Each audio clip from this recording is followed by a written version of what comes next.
Well, hello again, everyone, and welcome to this next webcast that we're bringing you from Travel Weekly as part of our Roadmap to Recovery series. And as you can see, I'm delighted today to be joined by Lisa McAuley, who is the Managing Director of B2B Tour Operations for Dnata Travel Europe. So welcome, Lisa. Hi, Lucy. So it's great to speak to you.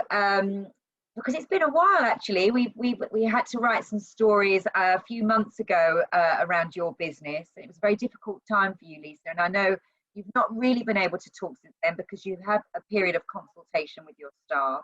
I think that's now completed, and I guess you're moving forward to the next stage. But perhaps you could just bring us up to speed. You had to make some redundancies. You announced the merger of T2 and Gold Medal. So perhaps give us an update on where you are now, please. Yeah, sure. Excuse me. You're right, Lucy. We have finalised the consultation process. The proposal was to merge the two brands, and that's going ahead. So we'll do that. So ultimately, we were left with Gold Medal, Pure Luxury, Cruise Plus, and also Incredible Journeys.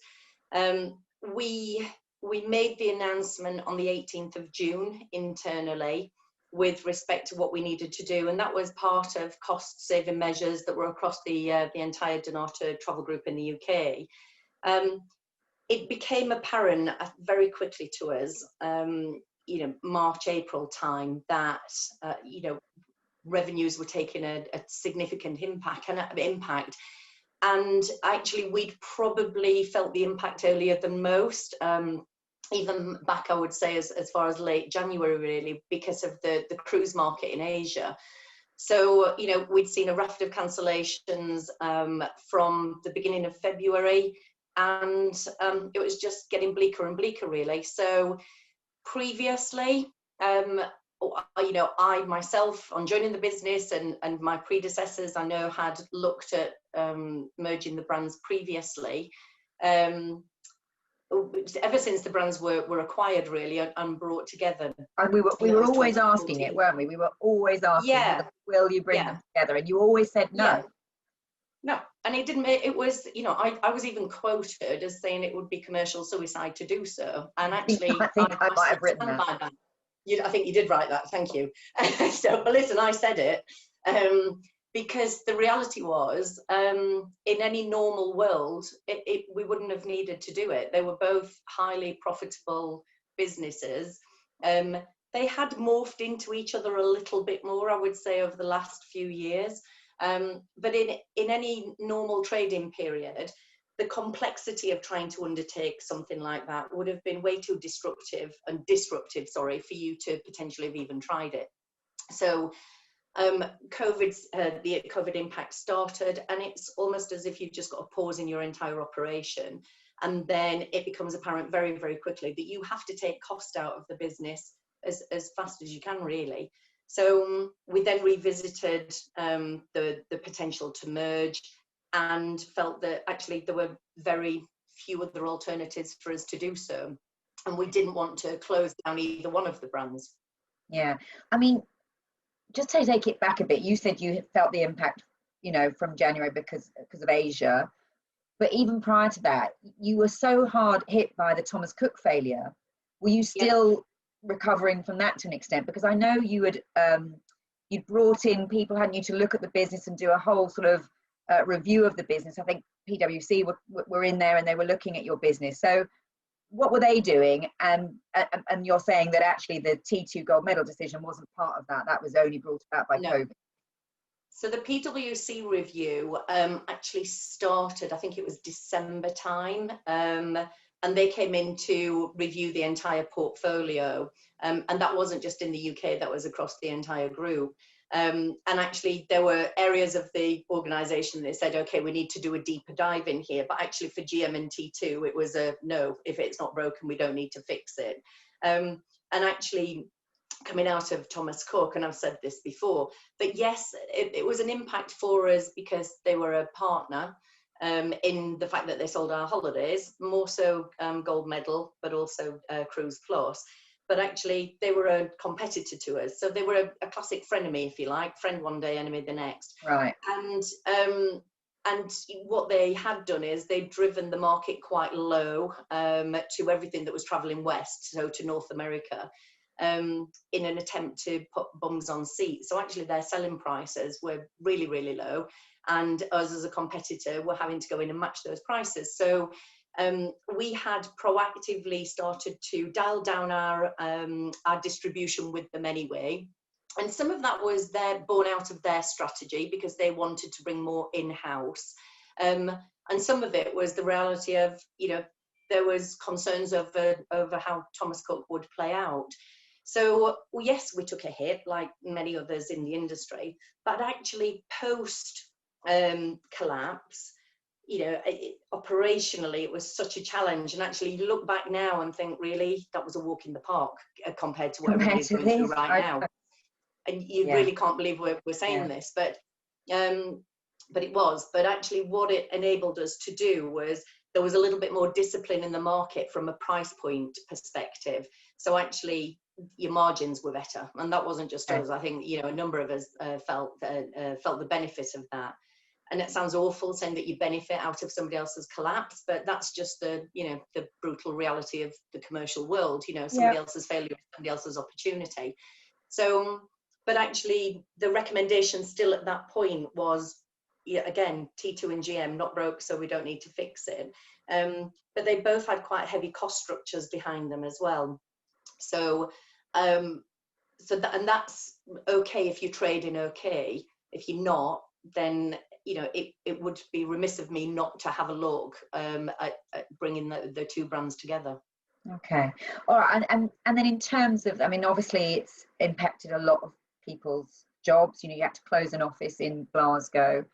And I know your colleague John Bevan had talked about having to lose hundreds of people in a restructure.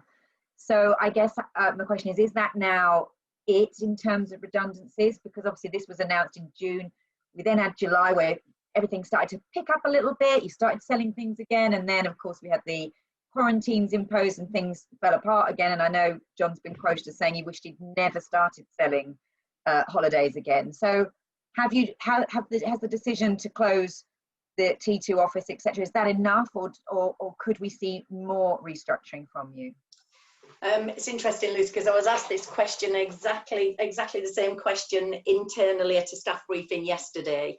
And look, where we were when we made the announcement in June, we'd done a forward forecast, and that was to pretty much refund everything up to July. Then we extended out that refund forecast to August, and then you extend it out again. So, I think I'm on my fourth forecasting within the last 6 months, really, and I can't see that stopping. We will continually reforecast. I'll talk about the redundancies in a second in terms of what we did, but is that the last of it? Right now, I've built a structure that's absolutely fit for purpose, and we have been able to bring some parts of the business that used to operate in silos, and we've brought them together. So we've managed to seek efficiencies there. So the structure's right, but as I said to the team yesterday, it would be really disingenuous of me for me to say I can guarantee that there are going to be no further cuts, because nobody who's leading a business right now can say that. What I also said to them, hand on heart, is that I would do absolutely everything possible to try and keep as many roles as we possibly can. And the structure that we've got, I believe that we can do that. We didn't just take a slight trim to the business, we gave it a quite a significant haircut. So because what you don't want to do is do one round and then do a second round, that's just painful for everybody. And when you're doing redundancy, large scale redundancy programs, or even any scale redundancy program, you're delivering a message. Well, it's a message that nobody wants to deliver, and nobody wants to hear. So I was going to ask, as a manager or a leader of a business, how hard has that been? I know you, Lisa. I'm sure it's been a tough thing to have to do.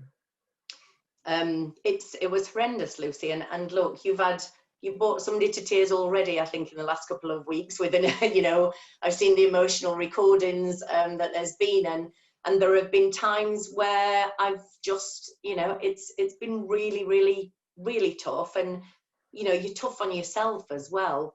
But you have to think to yourself, and I've always believed this, it's roles that are made redundant, not people. Because that's the only way that I can personally deal with it. But what's made it really hard is that we did all of this virtually. So it was like you and I. So, you know, I've been on the receiving end, or been in an organisation when they've done a mass redundancy programme.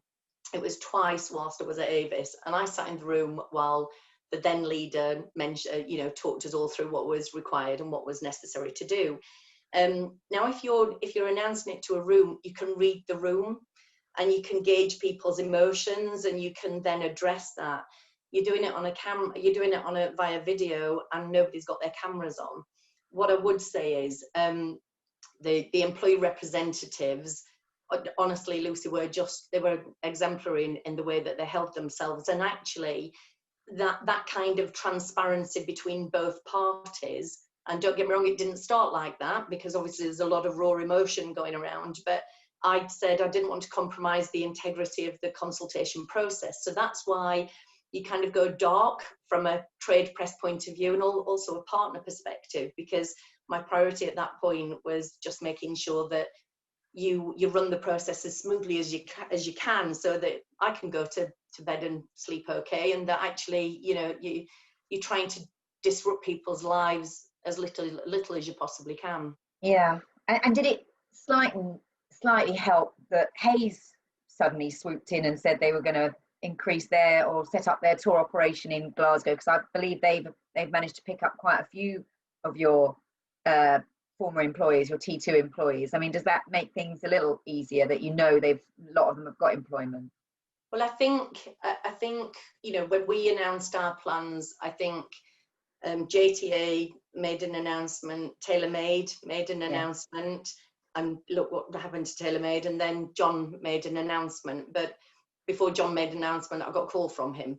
So actually, to start, it doesn't necessarily make things easier, because you're trying to run your process, and right.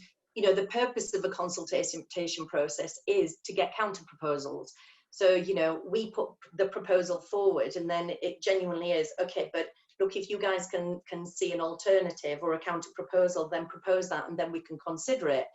And you don't just give those considerations, you know, they're not flippant. You absolutely take them away, and you dissect them, and you see whether you can make it work.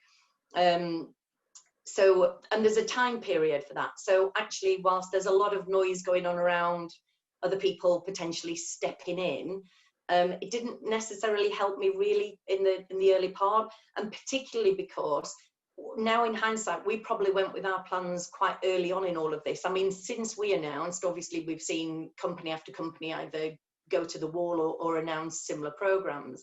But my objective really is just, you want to see as many people as you possibly can in gainful employment. So when I took the call from John, we then said, okay, we think there's an opportunity, but it has to be at that point where, as the employer, when feels it's right. Done your process. Okay. So I genuinely don't know where Hayes have got to with it. You know, it's easier for me to remove myself from the process, because I don't want to compromise my position. The HR teams have spoken, and yeah, I do know that some people have got jobs, which is brilliant. Yeah. Okay. All right. Now, I know you can't talk in absolute terms, in absolute numbers of people that you've lost. So let's move on to talk about the operation now in Leyland. Are there people in the offices, or are people still working from home? And you talked about how you'd got some efficiencies, you'd removed some silos, brought things together. So perhaps talk to us a little bit about how things are going to run going forward. You mentioned it's gold medal, it's pure luxury, it's incredible journeys and cruise plus. So how's that all going to work going forward? So we've got a blended mix of home workers. Now, we had some home workers for GM and T2, but in very, very small numbers.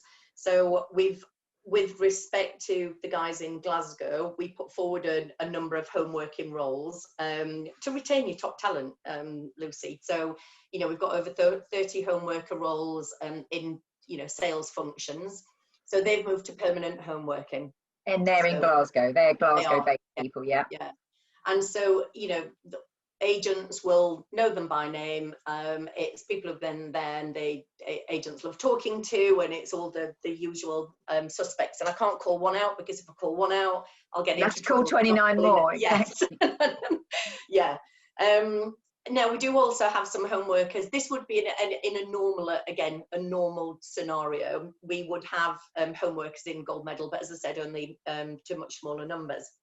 So the plan is that the HQ is Leyland. That's where fundamentally the operation will be run from, but we'll have the home workers and a few product people home working from Glasgow, as I say, to retain the talent. Where are we right now? The office is open. We opened it. We went through all of the health and safety measures and COVID secure guidelines, spent a fair amount of money getting it to that point. I was in there yesterday, actually. It's heartbreaking. You know, we only moved into that office last year and spent a significant amount of money on it, and it's you know, a sea of emptiness, really. So now we reopened the office because there are a number of people who prefer to work in an office environment. You know, just be that their personal circumstances don't work for them. You know, it's hard because they've got kids running around the house, or they're caring for somebody, or they're on their own. You know, they're just, you know, working at home on their own. Yeah. Social contact, isn't it? So, but what we have always said is that we would take a bespoke approach to people's personal circumstances. So if you want to work in the office, you can do, but by and large, we're a home working organisation. Okay. And I think until we get to a point in time where, you know, we've got local restrictions, and actually the northwest of England, as you'll know, there's some areas that are quite heavily in lockdown as well, really. Yeah. So I'll keep the office open for those that want to work there, but everybody's working from home. Okay. All right, and then in terms of trading, if there is much, I mean, clearly your business is a lot of long haul, it's a lot of cruise. I mean, these are places that are not really, or they're products that are not really, you know, available at the moment, they're off limits. So what's happening? Are you having demand for 2021? Lots of people are saying actually people think they might be through it come sort of the middle of next year, and so they're getting some good demand. But equally, John Bevan, again, he was quoted as saying it will not come back for some years. I don't know who's right. Is he being, you know, realistic and he's in the right, or what? You know, where are you looking at things, Lisa? Are you asking me if John's a pessimist? A realist? He's going to watch I don't know. this, by the way, so I won't say anything. I think the comments that he made were related to short haul Europe. You know, the guys that are selling short haul Europe, because, you know, there was, as everybody saw, there was, as soon as we went to, you know, okay, it's fine to go to Spain, there was a raft of business to Spain, and then Spain closed, and then everybody's in a position where they're having to backpedal and refund. So I've been different in all of this, and actually we've had a really at the start of it, we were having really good success in terms of rebookings, and I would say June, July time, we were probably seeing about 25% into this year, back end of this year, really October half term and Christmas, and then 75% into 2021. So my own holiday, you know, I moved it from Easter, moved it to October half term, and back at Easter in April, you were thinking that feels about right. Yeah, you did, and most people did. So, and actually, where we absolutely saw a dip was when the Spanish news hit, which is strange, you would think, because I'm a long haul tour operator. But for me, that was just an indicator of you've squashed any consumer confidence that there was in travel. So that impacted demand on even long haul Yeah. destinations. People just lost their confidence. Yeah, but there are look, there are destinations that are still selling. So Maldives, Caribbean, and we're still taking, you know, there are still bookings coming through for this final quarter for the Caribbean. But, you know, even if you look at somewhere like Barbados, you know, the Barbados, you know, moved onto the red list last week. And, you know, and then that causes another operational challenge for you. So right now we are still selling, and trading is, I'm going to say okay, but what does okay mean in the current climate? We are taking bookings, you know, but now what I'm seeing is 95% of, in fact, it's probably even higher, is all into 2021. Okay. And the whole of 2021, or the latter half predominantly? No, actually, from, again, it feels like it's shifted, but I think some of that is as the airline availability has come on sale as well. So, but actually, a handful of agents that we've been working with have approached us last week or the week before and said, we don't want to receive anything before April departures. Okay, right, all right. So you're listening to them. Yeah. Yeah, I mean, you mentioned agents, obviously trade only brand, you know, worked so well with agents for so long. What has been your approach with your trade partners through all of this? Because clearly you've had all the operational stuff and the personnel stuff to deal with, your restructure, etc. But I'm imagining you've still talked to your trade partners through all of this. What's been your approach? I've said this previously. I don't think you can over communicate in a crisis. And actually, a couple of weeks ago, so at the start of the crisis, I put an hour in everybody's diary, or the leadership team's diary, in every week, so that we could just have a catch up and make sure that nothing was falling between the cracks. And actually, it was a couple of weeks ago, and I said, guys, we need to take this hour out now, because actually the crisis is BAU. So, you know, this is, it is now, it's just a BAU environment. So, we're talking about over communicating a crisis. So I send a weekly roundup every Friday. We've still put offers out on social media. Now, they were getting really, really good engagement. Again, that's watered down over the last couple of weeks. And I think that's just as people have just become battle weary, if I'm really honest, Lucy, you know. Yeah, I wonder what you think about that, because it sort of felt like we were getting to a better place.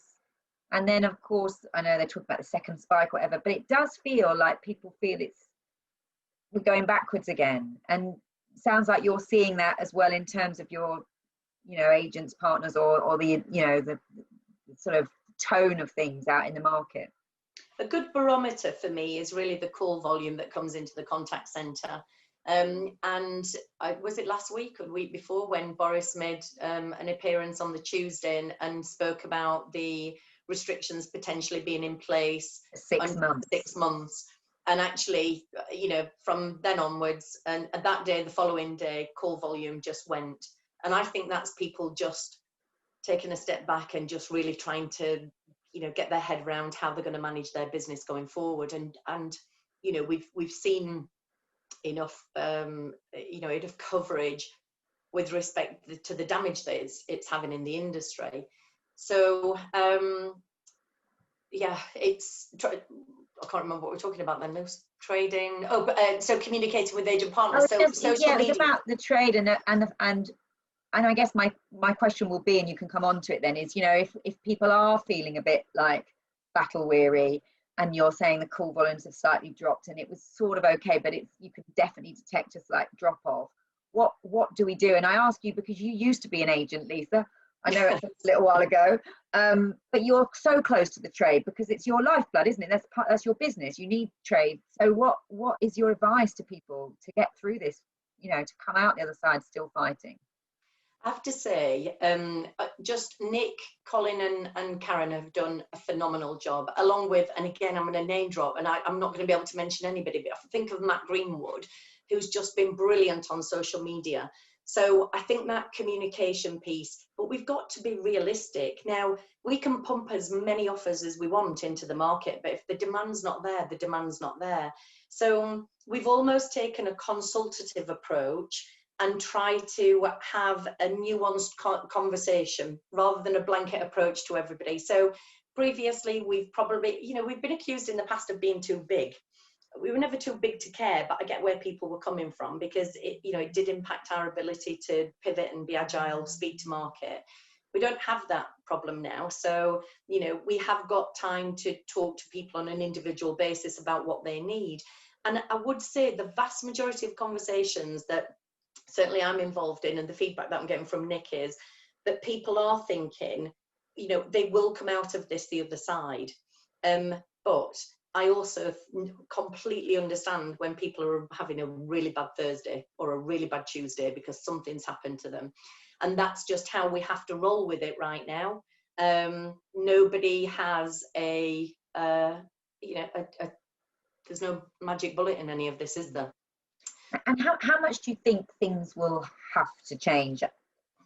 I mean, John, keep quoting him, but he did say, that he predicted changes to terms and conditions, I guess, to regulations. Do you think that, given what you've been through with this crisis and the refunds and all that operational stuff, do you predict things will have to change? I know at the moment people are just trying to preserve cash and get through and get whatever business is out there, but do you foresee that happening? Yeah, I do. I don't know necessarily how or what or when.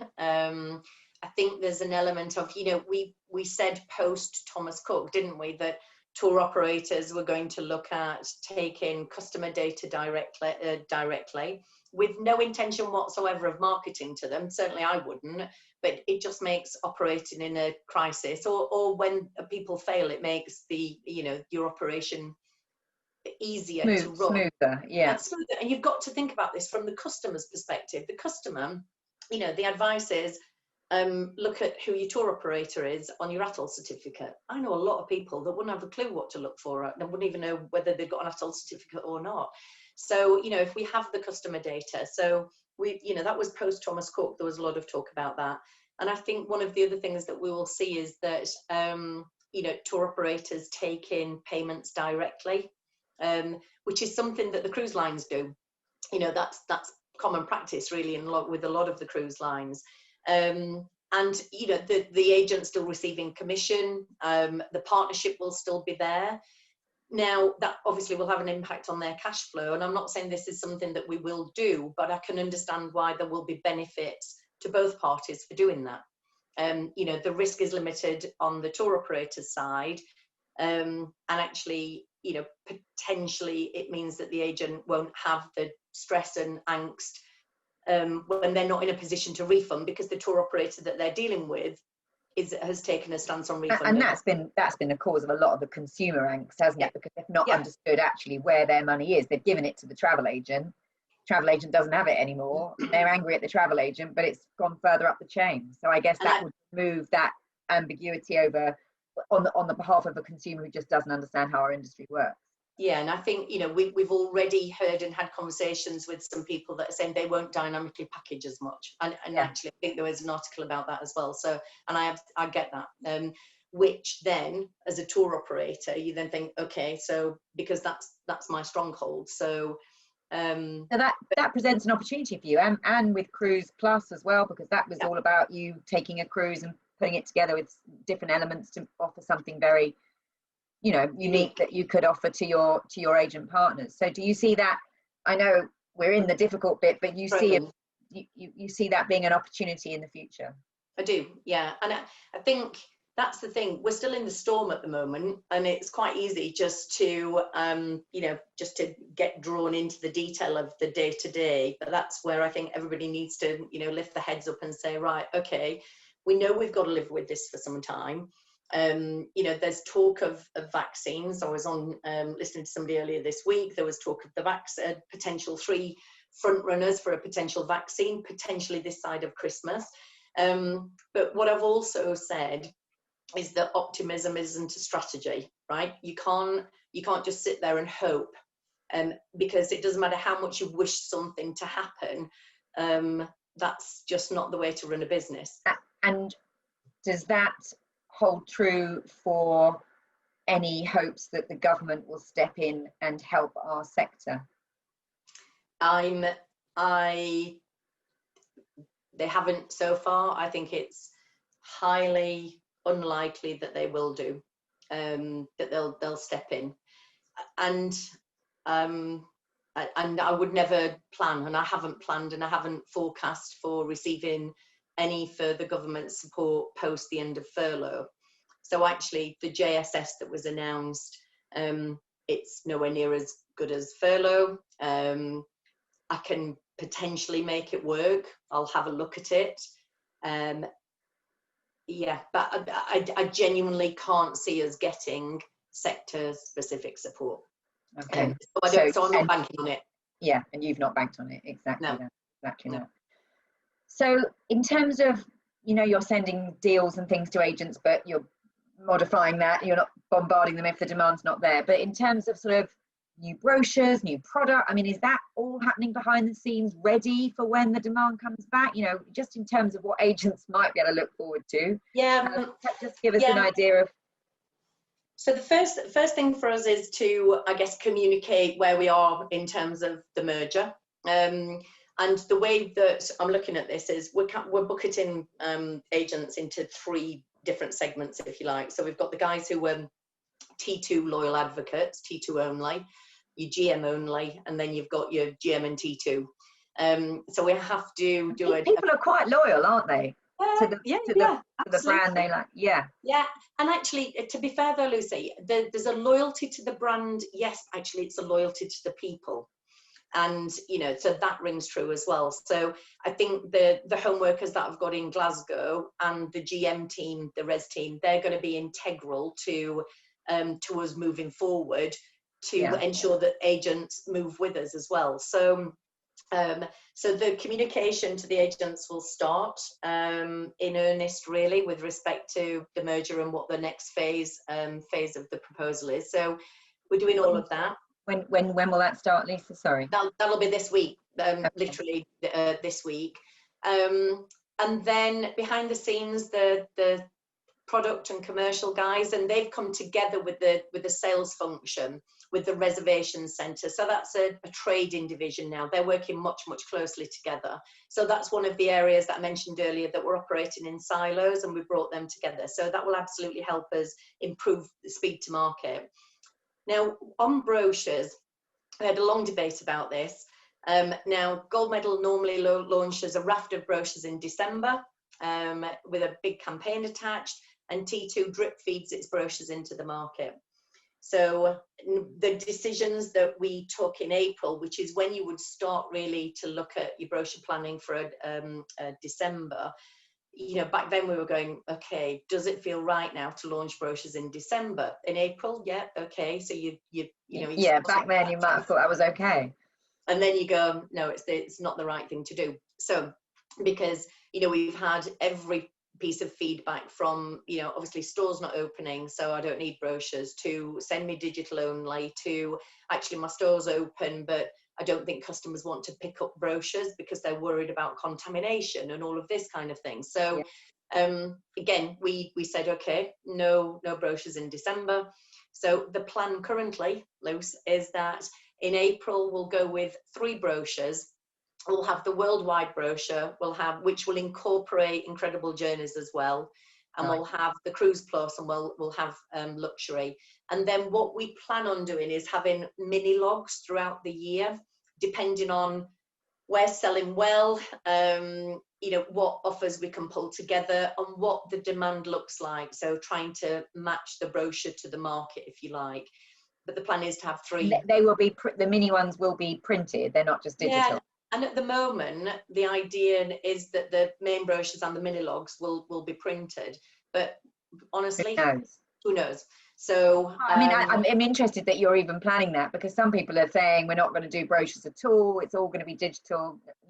For all the reasons you've outlined, and particularly that thing around flexibility, because we don't know if destinations are still going to come on and off the safe list. So.